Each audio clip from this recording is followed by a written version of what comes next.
Hey everyone, in this video I'll be showing you the fastest IV stat fruit farm in Palworld's 1.0 update, letting you max out your pals really quickly, and this will be the fastest method to max them out. This does require us taking on the Moon Lord, but I'll be showing you a guide on how to cheese that boss as quickly and as fast as possible so you can get more loot alongside this. Now the first step to this is getting hallowed bars. We got to go to the sealed realm of Terraria here. Now we're looking to capture the end boss. Now the thing is, you're going to want to capture the Eye of Cthulu here because this is going to be the fastest method to get us hallowed bars. What you can do, however, is just continually run the sealed realm of Terraria. I will have in the pinned comments a guide and let you skip all the way to the end as fast as possible so you can quickly grind and grab yourself 2 Eye of Cthulu because we need to breed them real quick. All you need to have is a ranch. I would also recommend having the vegetable cakes here, which will double the eggs that they produce. Now, the thing is, we can disassemble the alpha version of these, which will drop 27 hallowed bars, so you can make this an AFK method. And to guarantee that we will get alphas, we're going to grab both Bronze Cherry and Bronze Cherry Aqua here. When you use their saddle, Bronze Cherry Aqua gives a 55% chance of getting an alpha, and Bronze Cherry gives a 45%. Both of these will combine to 100% because they are different named passives.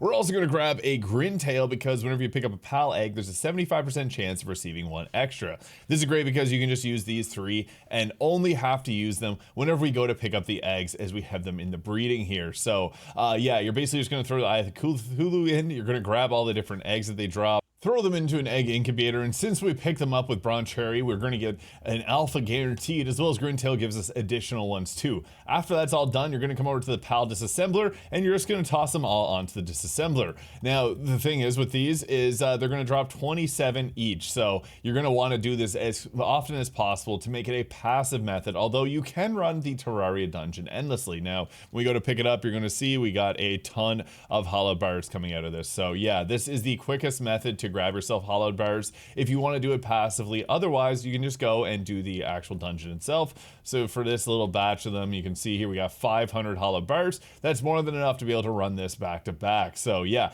that is what you're going to do. And upon running the Terraria dungeon, you can get the Sigil schematic here, which lets you craft these for 100 hollowed bars each. And you can see there we almost have 3,000. It doesn't take long at all to be able to do it this method, but you can actively run the dungeon. Now, after that's all done, you can take Bronze Cherry out of your party. You can remove all 3 of them here. And the team that I like to roll with for this, you can use a lot of different ones. They're just certain moves that make this a lot better. I'm a big fan of Eidrolon. He's cool. This is a party that is all dark types and dragon types, so he gets his attack boost. Now, the thing is, running with Venusa here will inflict blind, which can give us Rouge additional damage against blind targets. Not perfectly needed though. You can also run with like Hukrates or the Demon Eye, which is a smaller version of the Eye of Cthulhu, because both of these will boost up the Dark Pal's damage by 30%. So alternatively, you can go with this setup here. I like Maraith because this will give your cooldowns reduced 60% whenever you slay an enemy, because we're going to run this back to back.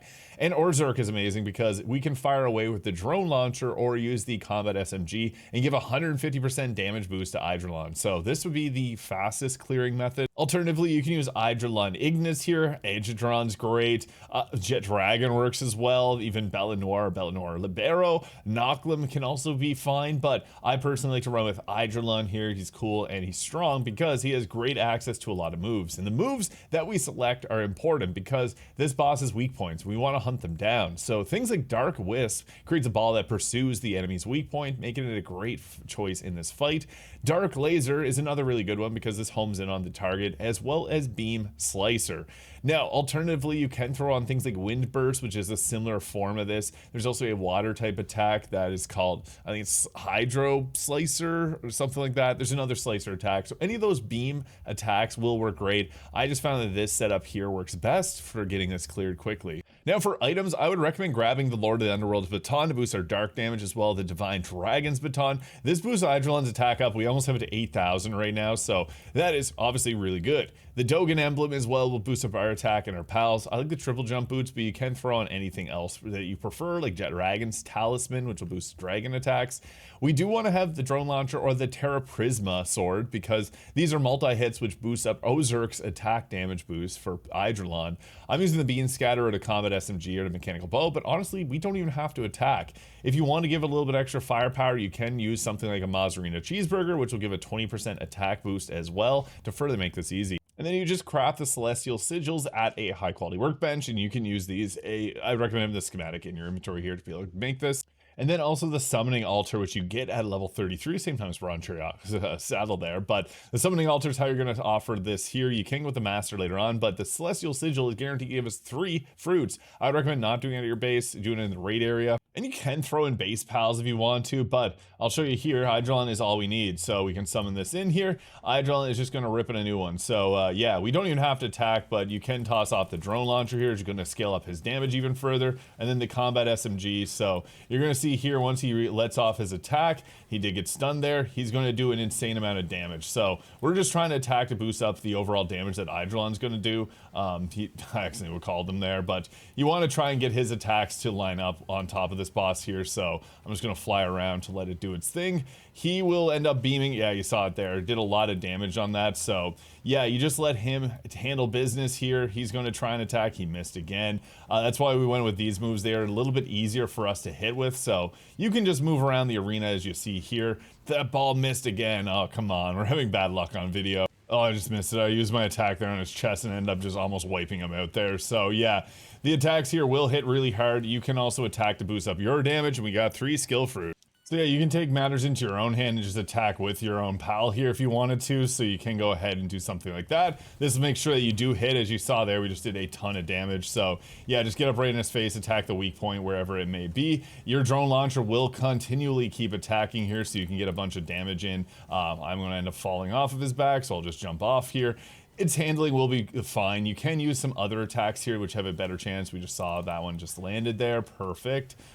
He's blasting away. It's sometimes hit or miss. That's the only unfortunate part. And just like that, you can quickly clear it here. And sometimes you can have better luck with the grass attack. I guess, yeah, that was much better. So yeah, equip that one there. Sometimes the tracking on these is a little bit dodgy, but you saw it there. That works really well. Basically, the move that was just used there was the wind burst attack here, which is a grass type. Eidrolon can learn it. So many others can learn it as well. I'll fly back there and let him do his thing again. It's going to be one of the strongest attacks against this fight. So yeah, wind burst is the way to go here. So just blast away with it again, just to give you guys an idea of it. It does charge up really quickly. I should have done that closer. So yeah, you get the idea. Basically, you're going to use those moves over and over again and just repeatedly keep farming this boss. The nice thing is you can then return back to your base and go grab the Eye of Cthulhu eggs to get yourself more hallowed bars. This will continue to give different schematics like the Vortex Beater here, which is a really fun weapon, the Terra Blade, as well as the Terra Prisma schematics. But yeah, I'd recommend Beam Slicer, Dark Laser, Wind Burst. This one just, oddly enough, sometimes is just really good against this fight. But Beam Slicer, Dark Laser can also work great as well. So yeah, Eidrolon's getting buffed up by everyone in our party here, and we're even using some of the relevant ones here to make this a lot easier. So yeah, if you have any questions, feel free to leave those in the comments below. I do have a bunch of other farms for other items in Palworld's 1.0 update. Hit the subscribe button below if this was useful, and we'll catch you guys all in the next video.